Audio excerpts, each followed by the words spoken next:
welcome to Sister Podcast, where women of color are inspired, encouraged, and uplift. Today's episode, I'm telling you, it's something totally dear to my heart. But today's episode is from Diagnosis to Purpose, Navigating Life Challenges with Resilience. And I want people to fully understand with this topic that you are not your diagnosis. And so when life challenges happen, we're going to dive in the journey of navigating life even through those situations, and how we can use our strength, how we can use the sisterhood, how we can use our faith, even through life health challenges. So sit back, enjoy, and let's get started. I am so excited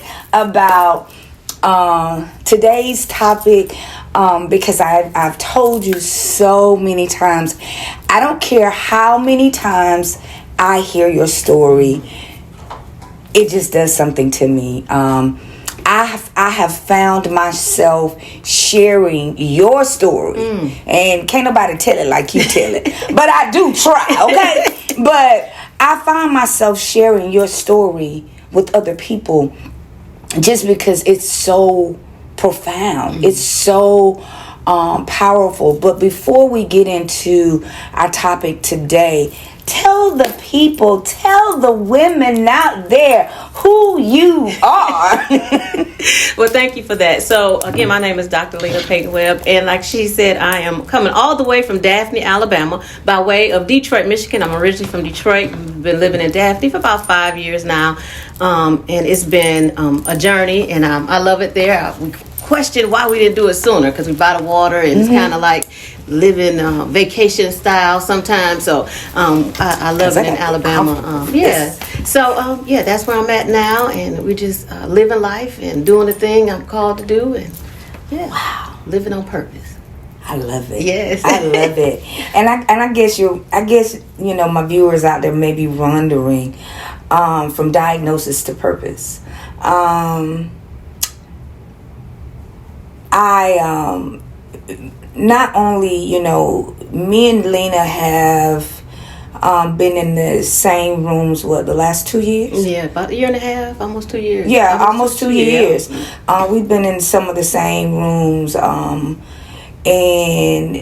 we really have bonded. Mm-hmm. We have formed not, you know, just a work relationship or collaborating in certain things, but I tell her now she is my accountability partner, because she hold my feet to the fire sometimes. They hard to hold, y'all. They hard to hold. She hold my feet to the fire, but we also share a cancer diagnosis together. And I remember when I was diagnosed, Lena shared her story with me. I am only a year into my diagnosis, and she's going to tell you more about hers, but she doesn't realize how much she motivated me, because in 2023, the latter part of 23, November of 23 to be exact, I was diagnosed with breast cancer, and in December I was diagnosed with metastatic stage 4 metastatic breast cancer. So she always had something encouraging to say to me. She had something inspiring, uplifting, and then when I truly heard her story, that even motivated me the more. So Lena, just give people a little bit of your background. My background. So my story started, it's kind of ironic. So by just a little background. I'm a certified graphic designer by trade of over 30 plus years, a digital artist, a therapeutic art coach. So I'm a creative being by nature. So there was a particular time in my life when I decided I was going to go to college. I was working in graphics, and I was about 20 years old. Now, don't do any math. Doing this thing, don't try and figure out how old I am, right? Mm-hmm. Just don't do it, right? But so I figured I'm going to go back to college so I can make some more money. Like most 20-year-olds, I thought I wasn't making a lot of money. So I'm going to go back to school while I'm doing this graphic thing and get a degree so I can make more money. So I go back to college. The college asked me to leave. About the second semester in, they said, can you please leave? I would learn that you got to leave if you can't pay. So I had to figure out what life was going to look like for me. My parents were ministers, so I was a PK kid. So life at my house was kind of different. At 20, they would ask me to be home by like 8, 9 o'clock on a Saturday night. So I knew I didn't want to go back to that, right? They'd be like, yeah, be back by 8. And I'm like, I'm 20 years old. Why I got to be home by 8 o'clock, right? So I didn't want to go back to that. So I went and joined the military. So I joined the military. I'm living my life. I mean, like traveling the world, doing things a little brown black girl from the west side of Detroit had only seen on TV, right? So I'm just like living it up, just living my best life, like knocking down barriers, scaling the ranks. At this point, about 19 years into my military service, I get this devastating diagnosis that I have cancer. And it's AML leukemia to be exact. So I know you know that feeling when you get that diagnosis. Mm-hmm. There's no other feeling in the world like it. It's like, that first you got it twisted. That's not my first response to the nurse was, yeah, that's somebody else's blood. Y'all wrong number, click. Pretty much that's how I treated it. After much denial and going back and forth, I would get the call that if you don't get in here today or very soon, you may lose your life. Wow. So my concern was who was going to take care of me, who was going to take care of my daughter, who was going to help me with my dad, who was in his own fight with cancer at that time. So I knew what it looked like for him. So to now be faced with it myself was just devastating. So if you can imagine, I was depressed, I was distraught, I was doing, just concerned, just wondering what life was going to be like. So I would do the thing that the Army had taught me to do up until that point, which had been 19 years, and that was to fight. So in my mind, I'm like, I'm gonna show cancer what I got. We about to go to war. Mm-hmm. I know a couple things about war, but I don't know nothing else. So we about to go to war. So that was my mindset to just make it through the treatment. And in the midst of that war, I woke up one day in the Carmanos Cancer Institute, and the chemo treatment had taken my eyesight. Wow.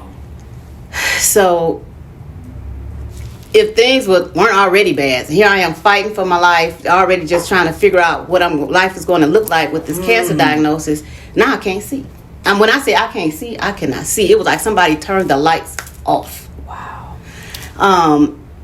And that just took me to an even darker place. Not only could I not see, it hurt. Like it was painful. So my eyes were painful. When I woke up, I screamed for the nurse. The nurse called the doctors called the eye specialist. They could not figure out what was wrong with my eyes or if I was ever going to be able to see again. Wow. Talk about scary. Talk about afraid. Talk about questioning life and what life was going to look like. If you can imagine it, I questioned it. But it took a lot of tests and a lot of experiment. They called it testing and experimental. I called it torture. You know, your eyes is a sensitive spot, right? Then we're not used to people poking and prodding in our eyes and doing things like that. And they already were hurting. So they flew in this doctor from India. And he did all kind of tests. And he got it to a place where I could see a mustard seed. A mustard seed of light. How many of y'all know about a mustard seed, right? It's really, really small. Tiny. Really tiny. And what he do that for? I seen that mustard seed. I said, it's on. It is old now. But eventually, after more testing and experimenting, and it took about 4 months for them to get it where I could see like shadows. So I could then just see shadows. It still was painful, but I could see shadows. And then from there, it just progressively grew. My sight did. It took a period of 4 years. I was legally blind for 4 years. Wow. 4 years of being legally blind. I still to this day have problems with my eyes, but to me, I have 20/20 vision. You can't tell me I don't have 20/20 vision. When I go to the eye doctor, they be like, "What can you see on that wall?" I be like, "Nothing, but I can see." And they be like, I swear that's my reaction. They just be looking at me like, "Girl, you cannot see," and I really can't. But I am grateful for what I can see, and I use that to the best of my ability every day. But the time when I was laid up in the hospital, there was a particular day, a hospital volunteer, she walks in my room and she's like, "Can I get you some water?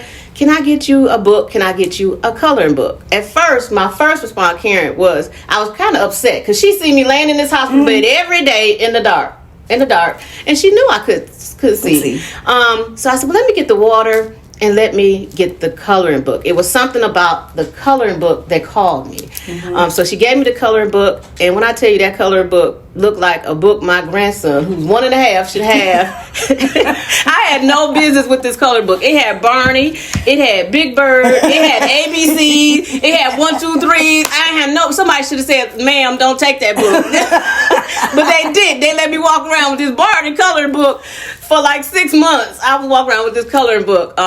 But I would use that coloring book every day with the only thought in mind, if I could only see the lines. So I would use that book, open it up, and force my eyes with that little mustard seed of light and shadows that I could see every day to retrain and focus my eyes. And it would take so long, and it felt like torture, but the reward to me was I could see the shadows. So eventually I thought I was gonna make myself see something, but that was how I got from not being able to see to being able to see a little bit, and it just progressively got better over time. And so when you said if you could just see the lines and you start coloring or using that to help gain your eyesight back, what happened when you did regain your eyesight? Because I am a firm believer, and I know everything that we go through in life, there is a reason and there is a purpose. God intends it for something. Yes. So tell us, because see, I already know it. Y'all got to know it now. So tell us, with you doing that every single day, what happened? So after a period of time using the coloring book as a tool, and then I started using journaling to help me overcome the mental trauma that I had experienced. And so I was like, why am I feeling so connected to these things? And using this coloring book, and the coloring book, again, it didn't look like me. It wasn't resonating with me. And I took a class, became a therapeutic. That's when I became a therapeutic art coach and learned about journaling and colors and how they affect our moods and things like that. And I was like, okay, well, Lord, there obviously is a reason behind all this. And he said, well, now you will create the same tools that I've used to help you heal yourself. You will now create those for other people. Wow. Did y'all hear that? So up to this point, about 20 years in, I was still in the military now. So I had been serving my country still. And my thought was I was about to go back to being all I could be. I'm finna go continue being in the Army and just keep doing that. And he was like, no, your time in that man's army is done. I made you creative for a reason. Now it's time for you to do the thing I've created you to do. And that was the only way he could get me to do it. So let me backtrack a little bit, Karen. So when I first got the diagnosis and I was in the hospital, every day I would get up with my pole, and I named her. Her name was Charlene. So me and Charlene would walk 2.5 miles every day because I knew I was in my mind anyway. I was going back to the Army And I was going to keep being all I can be. And they don't want to hear no excuses. Mm-hmm. They don't want to hear you, a woman of color. Don't come in here talking about you can't run 2 miles. Don't come in here saying you can't. You can't. There's no such thing. You going to do it. Mm-hmm. So every morning I would walk with Charlene 2.5 miles up and down the hospital floor. I know they thought I was nuts. Looking back on it now, they probably like, what is wrong with this girl? Why is she walking up down this hallway with this chemo pole? And I think God taking my eyesight was a way for him to say, you're not listening to me. Mm-hmm. It was his way of saying, I tried to get you to slow down with the cancer. I gave you that gift. And I just got to shut you all the way down, girl, because you is not paying attention. Because you finna go back to being all you can be. Oh, that's what I thought. Because in my mind, you walking 2.5 miles for the Army. But I'm trying to tell you, you're done being all you can be over here. I have a different assignment for you today. I have a different army for you. Yes. And that army has been way more nicer. It has way more benefits. And to do the work that he has called me to do has been so rewarding. It was scary at first, like switching careers.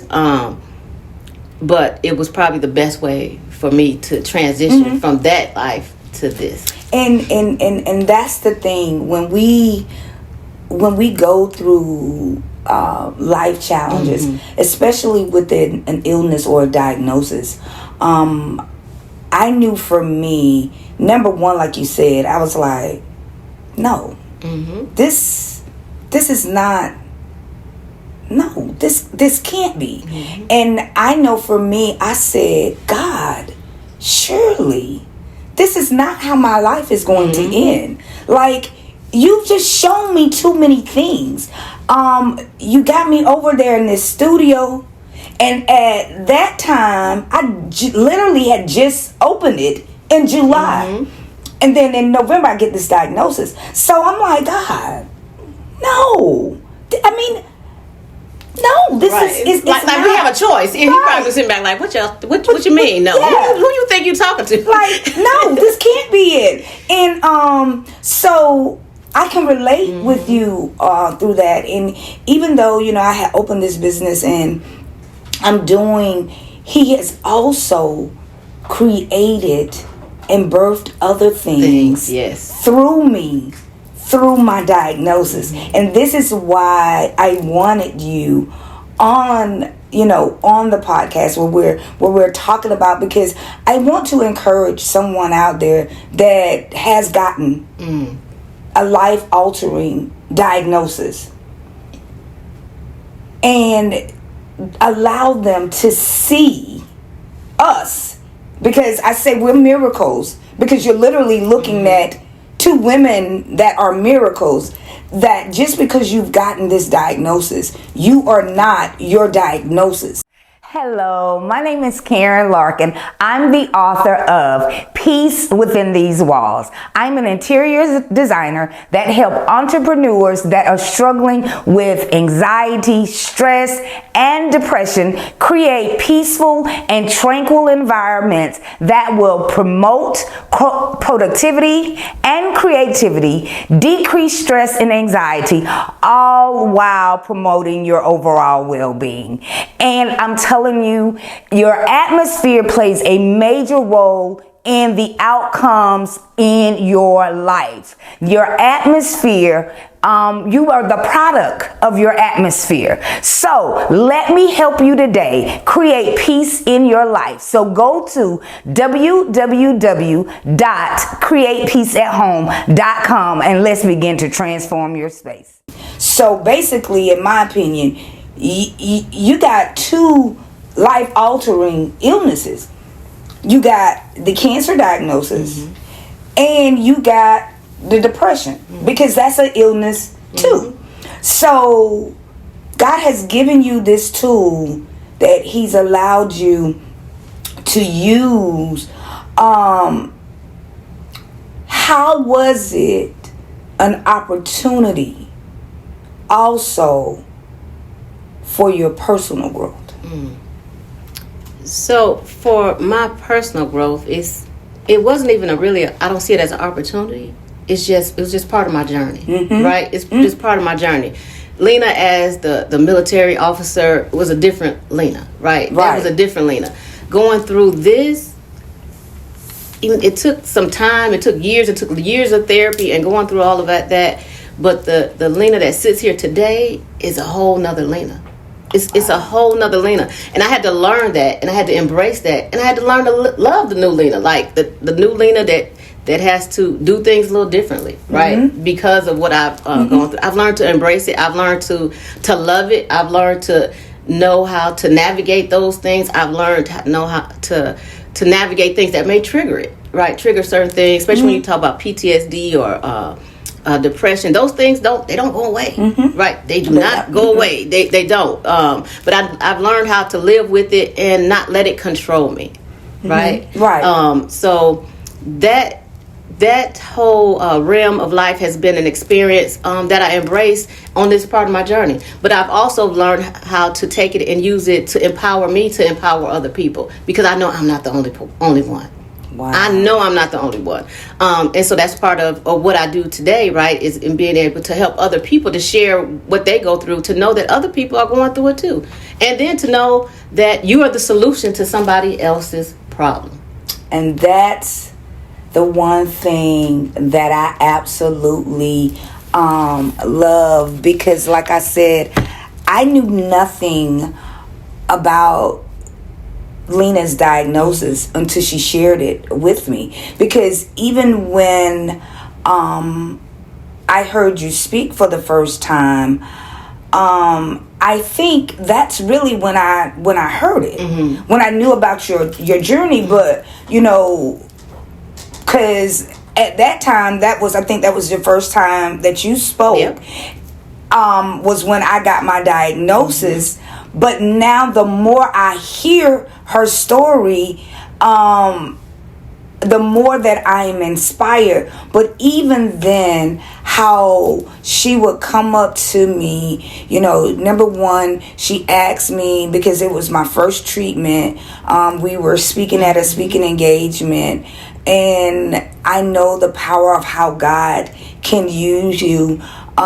Because at this event, I just did my very first chemotherapy, was not even coming to the event, but went on and pushed through anyway. But I also went there with the intentions on I was not going to speak. I was not going to speak. Mentally, I was not prepared to speak. I kind of knew my key points, but mentally I was not prepared to speak. But in that moment, that morning I got up, the Holy Spirit spoke to me and said, yes, you are. I need you to pivot and shift.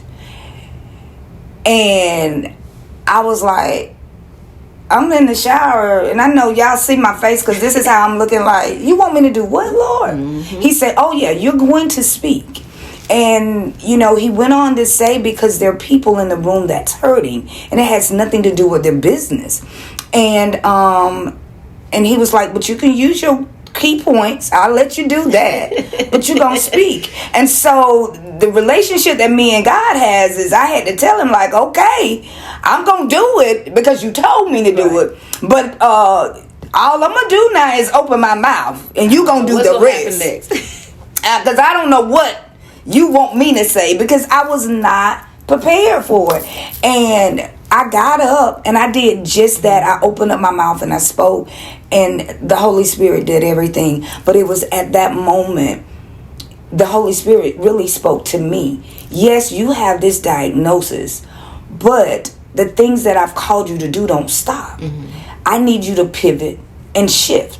That meant there's some things that just had to pivot in my life, and I had to begin to shift my mindset to a different thought process, but it did not negate me from my assignment, which was the purpose that was already on my life. But Lena was just so encouraging then, like even telling me, I'll never forget that Sunday we were leaving and she was like, so how are you feeling today? I was like, this day I was like, ooh, I don't feel that good. Like I'm coming down with something. Maybe, I shouldn't have come. She was like, oh no, that's just your chemo. I was like, huh? She said, oh, that's just the side effects of your chemo.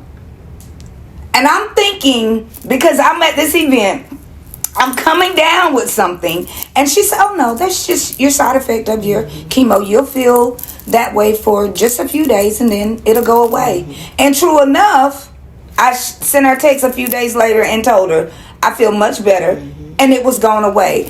But had she not asked me or even had not said anything to me, I wouldn't have known that. So I don't think she realized how inspirational she was to me, even with those little things, and just texting me every so often, to check in, how you're doing, how's treatment going, and girl, you got this. And I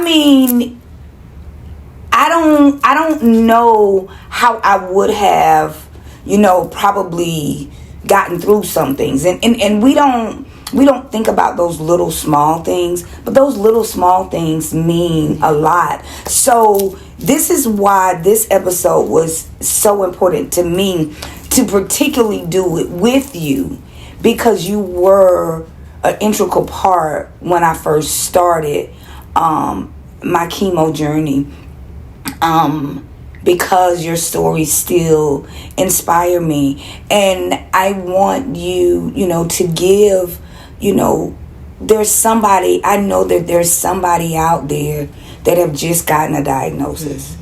And it's almost like, I can feel or I can sense they feel that their life is over.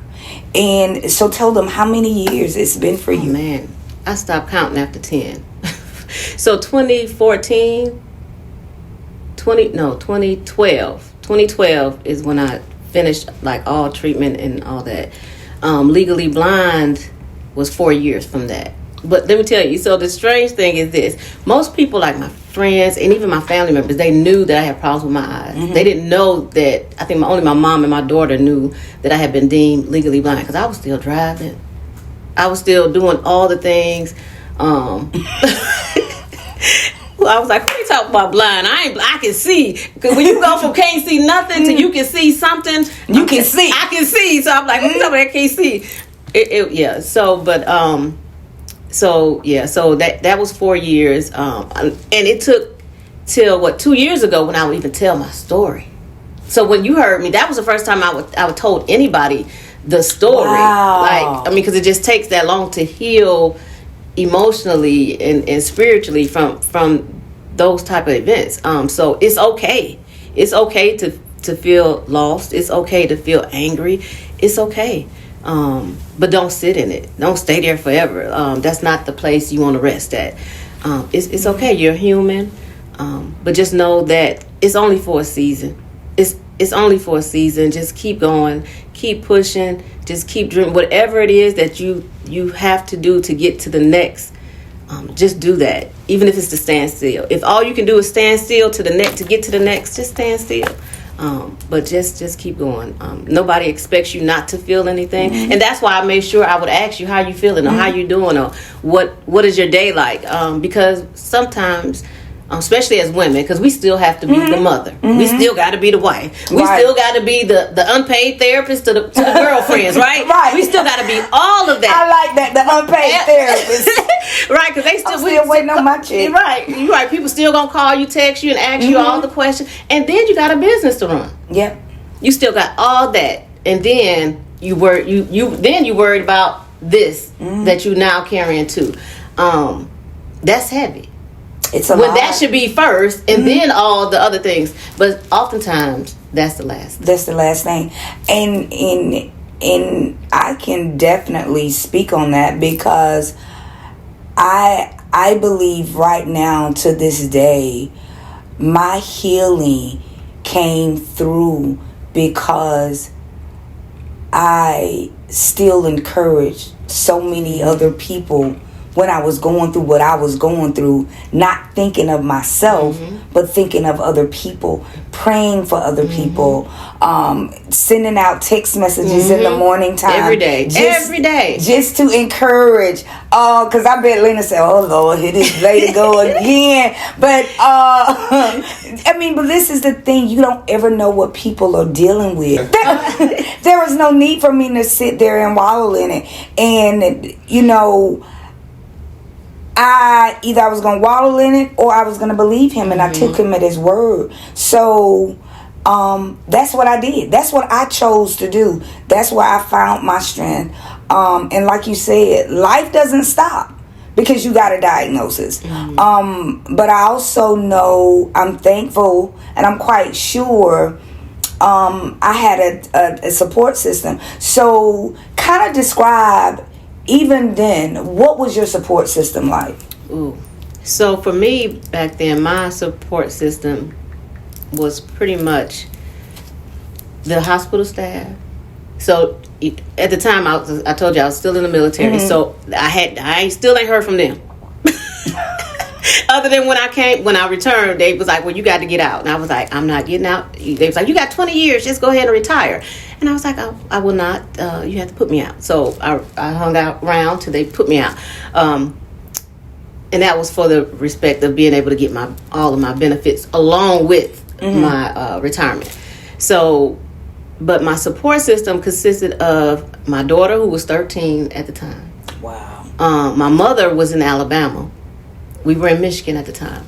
My dad, he for a long time I didn't tell him because he was fighting his own battle, right? So at one point he was on one floor of the hospital and I was on the other because my treatment was all inpatient. Leukemia is all inpatient because of blood cancer. So I told him at one point that I was away on military training, and then eventually I had to tell him the real deal. So he was as supportive as he could be, but he was sickly himself. And then I had an old church mother. Wow. And her name is Mother Hamilton. Mother Hamilton would come. I would hide money in the house because I would be in the hospital. And so my daughter would still take care of my dad for me. Make sure he got his medicines and things like that. My daughter paid the bills. At 13, she was doing everything. I put a lot on that little girl. At 13. At 13. Wow. So she would come. Mother Hamilton would come every day and take my daughter to go get something to eat.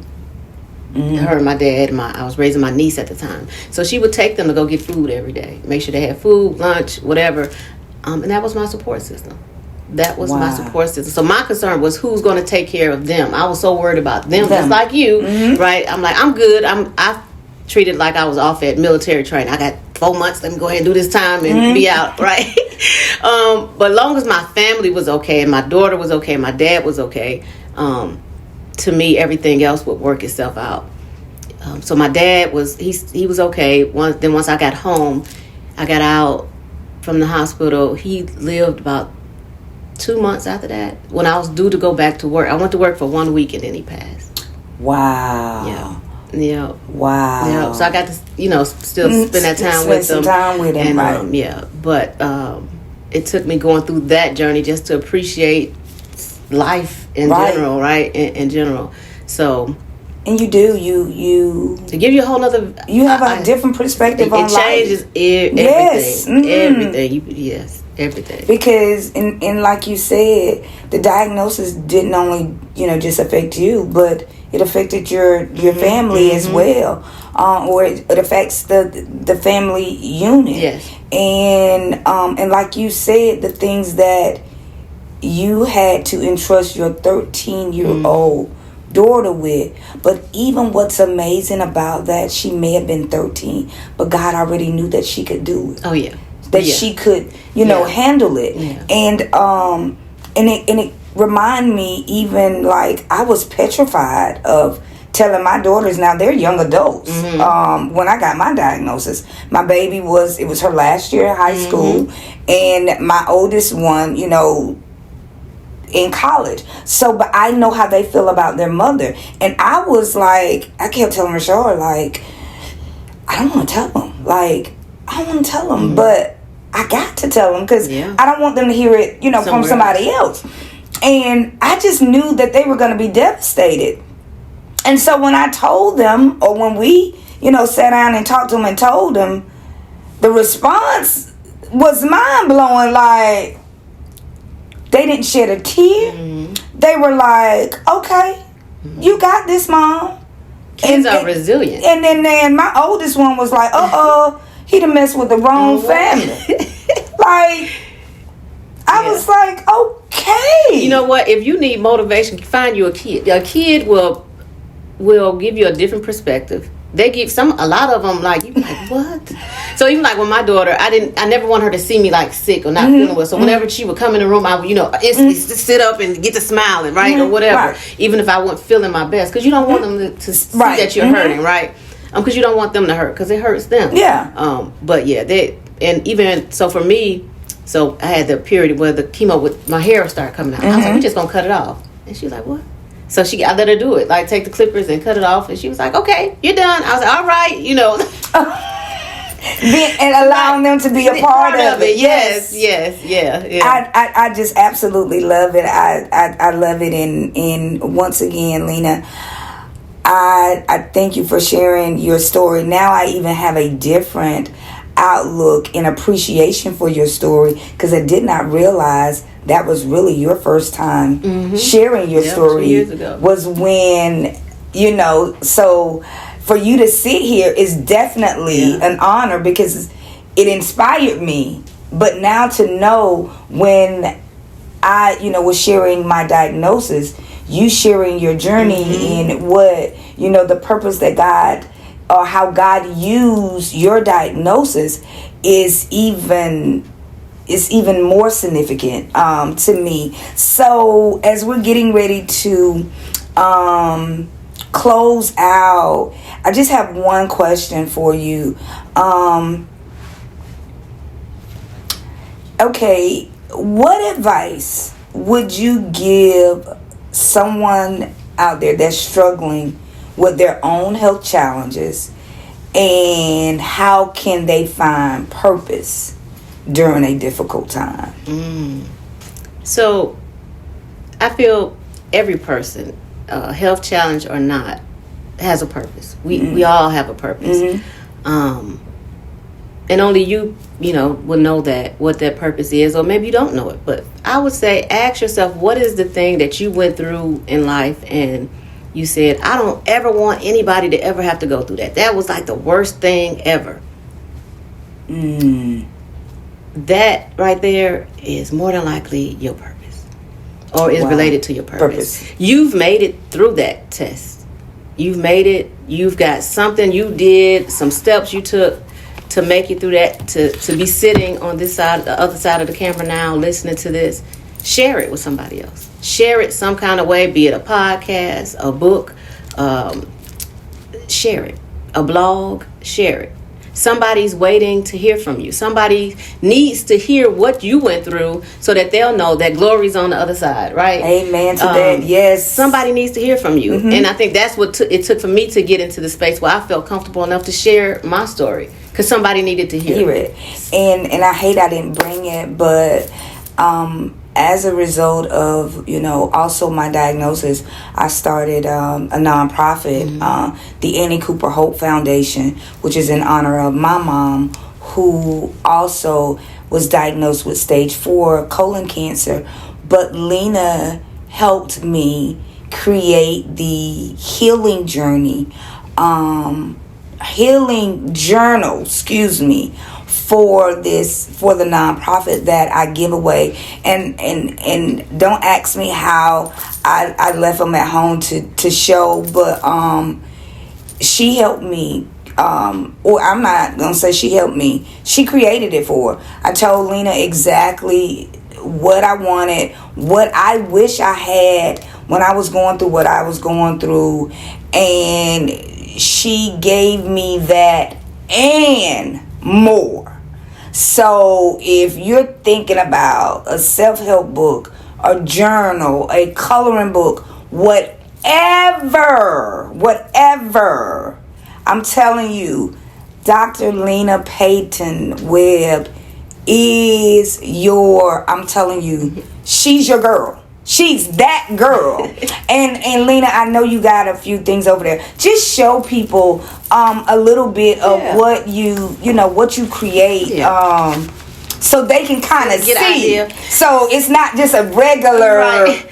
So when we say custom coloring books, it's custom to the fact that I could take a picture of Karen and make her a coloring image in her own coloring book. So like this coloring book here, this was an actual person, and so I took her her picture, and then I drew her using digital art. As I said, I'm a digital artist, and made her into a coloring book. So that's one thing here. Same thing here. So this book here, this gentleman, he's like 80 years young. This is one of these is his son. Both of these are his son. So his son passed some years ago from cancer. His wife passed. So he said, I wanted to write this book, some stories, like family stories, even about the dog. So these are the actual pictures of them, and then we turned them into, cartoon images for the stories in the book. So now he's leaving this book. It's supposed to be for Christmas, but he couldn't even hold the books until Christmas. So he's leaving a legacy for his great-grandchildren, his grandchildren, and his son that's remaining, full of these family stories that he recalls for the family. So when we create the things, we create, with you in mind, or those that you serve. So now God has put me in a place where I can use the talents and the gifts that I have to now create things for my clients that they can then serve the masses or those that they are called to serve. So that's what we do in a unique and perspective way. So you can, increase your impact, your income, and leave a legacy.